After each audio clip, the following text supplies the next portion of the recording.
दो चरांक वाले रेखीय समीकरण में हम एक्स्ट्रा क्वेश्चन प्रैक्टिस कर रहे हैं।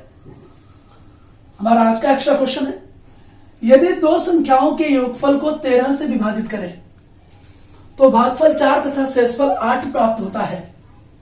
यदि उन्हीं दो संख्याओं के अंतर को 4 से विभाजित करें तो भागफल 3 तथा शेषफल 2 प्राप्त होता है। वे संख्याएं ज्ञात करो। बहुत अच्छा क्वेश्चन है ये। तो इसका हल कैसे होगा, इसका आंसर देखिए। पहले हम कैसे मानेंगे, माना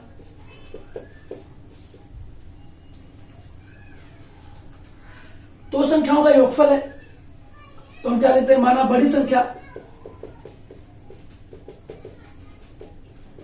x और छोटी संख्या y है। एक बात आपको बहुत साफ बता देना चाहता हूं मैं, गणित में खास करके संख्याओं पर आधारित सवाल हो, दो संख्याओं का योगफल कहे, दो संख्याओं का अंतर कहे, तो आपको ऑलवेज हमेशा बड़ी संख्या x और छोटी संख्या y माननी है। यहीं से स्टार्ट करना होगा। जब भी आपको है कि दो संख्याओं का योगफल इतना है, दो संख्याओं का अंतर इतना है, तो आपको स्टार्ट यहीं से करना है। माना बड़ी संख्या x और छोटी संख्या y है। अब आगे बढ़ते हैं। तो ध्यान दीजिए, हमने स्टैंडर्ड 8 से हम पढ़ रहे हैं, 7 से पढ़ रहे हैं कि ये देखिए दो संख्याओं के योगफल में क्या कह रहा है, पहले योगफल को 13 से विभाजित करें तो दो संख्याओं का योगफल क्या हो जाएगा, x प्लस वाई। मैं इसको विभाजित करूंगा, किसे, 13 से विभाजित करें तो क्या कह रहा है, भागफल 4 आता है। भागफल 4 और शेषफल कितना आता है, 8 प्राप्त होता है नीचे से। तो ये क्या है, ये भाज्य है,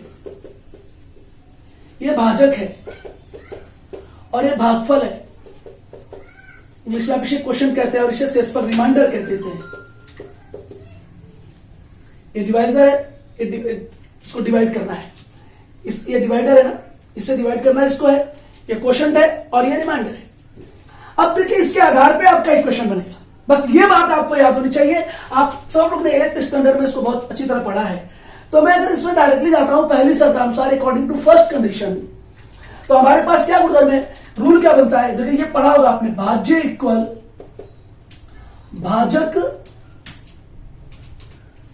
ये डिवाइजर है, गुणे भागफल क्वेश्चन प्लस शेषफल रिमाइंडर। ये आपने पढ़ा हुआ है। बस इसके आधार पे क्वेश्चन बन जाएगा। तो इस तरह का जब भी क्वेश्चन आए तो इसका ध्यान रखना है।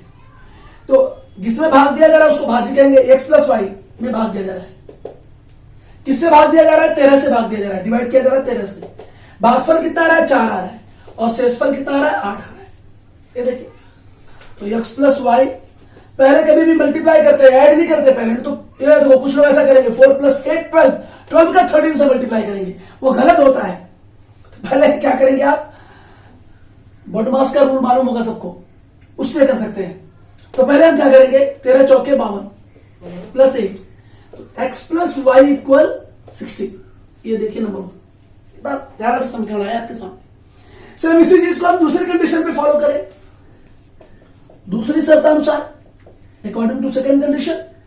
क्या कह रहा है, यदि उन्हीं दो संख्याओं के अंतर को, ये माइनस को, अंतर को मतलब माइनस को, डिफरेंस को 4 से विभाजित करें तो भागफल 3 आता है और शेषफल कितना आता है, 2 आता है। ये देखिए यहाँ पे सब चीजें आपके सामने रख लीजिए इसमें। फिर वही भाज्य क्या आपका x माइनस वाई है और भाजक कितना है, 4 है जिससे भाग दिया जा रहा है, प्लस सॉरी इंटू भागफल कितना है बताओ, 3 है और प्लस शेषफल कितना है, 2 है। बस तो x minus y equal 4 3 12 plus 2, x minus y equal क्या आ गया, 14। ये इक्वेशन 2 आपके सामने। तो कितना आसानी से देखिए इक्वेशंस आपको मिल गए हैं। अब मैं इन इक्वेशंस को सॉल्व करूंगा। तो ये आपने नोटिस कर लिया होगा, बहुत अच्छी चीज थी ये। तो ध्यान दीजिए, तो हम क्या करेंगे, ये देखिए प्लस वाई से माइनस वाई कैंसिल हो रहा है, तो हम समीकरण 1 और 2 को ऐड कर लेंगे। समीकरण 1 प्लस समीकरण 2। मैं समझता हूं इस फॉर्मूले से किसी को दिक्कत नहीं आनी चाहिए। तो बहुत आसानी से देखिए, x plus y equal 60, x minus y equal क्या है, 14। नाउ प्लस वाई से माइनस वाई कैंसिल, ये आ गया 74। 74/2 होती है 6 237। तो ये जो लार्जर नंबर है, बड़ी संख्या है, वो क्या आ गई, 37 आ गई। तो हम x इक्वल 37 समीकरण 1 में रखने पर, समीकरण 1 में रख देते हैं भाई। समीकरण 1 आपका है x plus y equal 60, question 1 है। सो 37 प्लस वाई इक्वल 60, तो y इक्वल क्या आ जाएगा 60 minus 37, that is y equal 23 आ गया। तो स्मॉलर नंबर क्या है 23 है, इसलिए वे दो संख्याएं यहां कह सकते हैं, इसलिए दो संख्याओं में बड़ी संख्या 37 और छोटी संख्या क्या है, और छोटी संख्या 23 है। जरा ध्यान देना एक बात का, प्रश्न में क्या कहा था, दो संख्याओं के योगफल को 13 से भाग देते हैं, तो हम इन दोनों का योगफल अगर करते हैं 37 और 23 का, तो 60 आता है। अगर मैं 60 को 13 से डिवाइड करूं, 13 से डिवाइड करूं, तो क्या आता है भागफल 13 चौक के 52, और शेषफल क्या आता है 8 आता है। देखो भागफल 4 और शेषफल कितना आता है 8 आता है कि नहीं आता है। तो इसका मतलब क्या है, ये दोनों राइट आंसर है। तो ये बहुत ही बढ़िया प्रश्न था। हम अलग अलग वैरायटी के क्वेश्चन देखिए बार बार ले रहे हैं हर एपिसोड में। तो आप सब लोग इस तरह के सवालों को समझते रहें, देखते रहें, खुश रहें। आप सबका धन्यवाद।